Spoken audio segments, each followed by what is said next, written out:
National border पर घने कोहरे की चादर के बीच सुरक्षा व्यवस्था कड़ी कर दी गई है। मौसम का मिजाज बदलते ही धुंध की आड़ में अंतर्राष्ट्रीय बॉर्डर से घुसपैठ की कोशिश की जाती है और इसी को मद्देनजर देखते हुए यहां पर सुरक्षा व्यवस्था बड़ी कर दी गई है।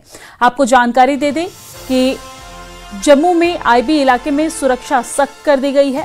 प्रगवाल इलाके में जगह जगह पर तलाशी अभियान चलाया जा रहा है। घने कोहरे के चलते घुसपैठ की आशंका और कोहरे का फायदा उठाते हुए घुसपैठी जो हैं वो अंदर घुस सकते हैं, देश के अंदर आ सकते हैं। सुरक्षा के लिहाज से यहां पर व्यवस्था सख्त कर दी गई है। तो जम्मू के आईबी इलाके में सुरक्षा सख्त कर दी गई है। प्रगवाल इलाके में जगह जगह पर तलाशी अभियान जारी है। घने कोहरे के चलते घुसपैठ की आशंका है, कोहरे का फायदा उठा सकते हैं घुसपैठी और इसी को देखते हुए यहां पर सुरक्षा व्यवस्था कड़ी कर दी गई है।